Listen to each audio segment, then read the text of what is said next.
संवैधानिक पदों पर बैठे जजों के लिए बनाए गए नैतिक नियमों और आचार संहिता को ताक पर रखने का एक चौंकाने वाला मामला सामने आया है।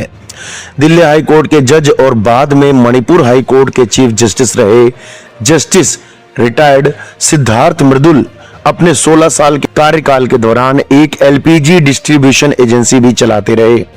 इसका खुलासा भारत पेट्रोलियम की एक डीलरशिप से जुड़े विवाद और उनके पूर्व मैनेजर की पत्नी द्वारा हाई कोर्ट में दायर एक याचिका से हुआ है। टाइम्स ऑफ इंडिया की रिपोर्ट के मुताबिक भारत पेट्रोलियम ने साल 1984 में सिद्धार्थ मृदुल को किचन फ्लेम नाम से एलपीजी डिस्ट्रीब्यूटरशिप आवंटित की थी।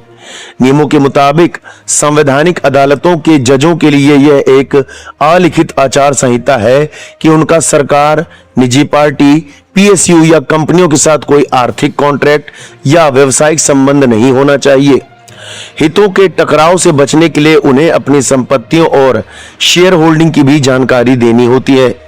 लेकिन जस्टिस मृदुल 21 नवंबर 2024 को मणिपुर हाई कोर्ट के चीफ जस्टिस के पद से रिटायर होने तक इस गैस एजेंसी के मालिक बने रहे, जो सीधे तौर पर नियमों का उल्लंघन है। जस्टिस मृदुल ने 1986 में दिल्ली हाई कोर्ट में एक वकील के तौर पर प्रैक्टिस शुरू की थी।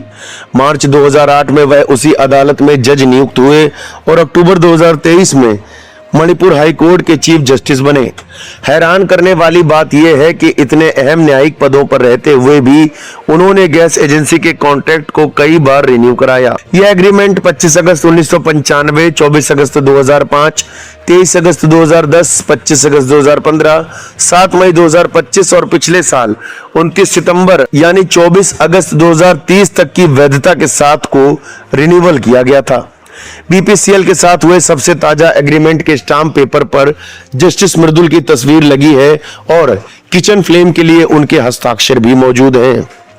इस पूरे मामले का भांडाफोड़ तब हुआ जब किचन फ्लेम का कामकाज संभालने वाले पूर्व मैनेजर दीपक यादव की विधवा मोनिका यादव ने दिल्ली हाई कोर्ट का रुख किया। मोनिका ने अदालत से गुहार लगाई कि बीपीसीएल को एजेंसी का मालिकाना हक उनके मोनिका के नाम पर ट्रांसफर करने का निर्देश दिया जाए। अदालत ने बीपीसीएल को इस अर्जी पर 2 महीने के भीतर फैसला लेने को कहा था। इसी बीच दिसंबर 2025 में जस्टिस मृदुल के खिलाफ एक पब्लिक ग्रीवांस यानी जन शिकायत दर्ज हुई, जिसमें बताया गया कि गैस एजेंसी के मालिक फुल टाइम जज के तौर पर सेवाएं दे चुके हैं। इस शिकायत के बाद बीपीसीएल ने जस्टिस मृदुल को 30 जनवरी, 26 फरवरी और 29 मई को कारण बताओ नोटिस भेजे। तेल कंपनी ने कहा कि उनकी पूर्व लिखित अनुमति के बिना न्यायिक पद पर रहते हुए एजेंसी चलाना कॉन्ट्रैक्ट के नियमों का सीधा उल्लंघन है। कंपनी ने पूछा कि क्यों ना उनकी डिस्ट्रीब्यूटरशिप सस्पेंड कर दी जाए। जस्टिस मृदुल की तरफ से बीपीसीएल के किसी भी नोटिस का जवाब नहीं दिया गया।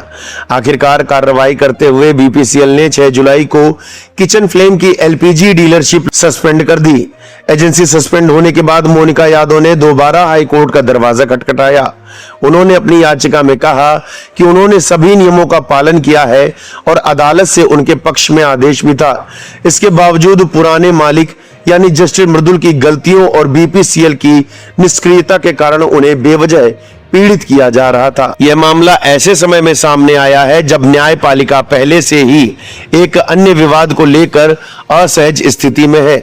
दिल्ली हाई कोर्ट के पूर्व जज जस्टिस यशवंत वर्मा के सरकारी बंगले से कथित तौर पर नोटों से भरे बैग मिलने के बाद संसद द्वारा उन्हें हटाने यानी महाभियोग की प्रक्रिया शुरू करने की सुगबुगाहट है। इसी बीच एक और संवैधानिक जज द्वारा गैस एजेंसी चलाने के इस किचन फ्लेम विवाद ने न्यायपालिका के लिए फजीहत और बढ़ा दी है।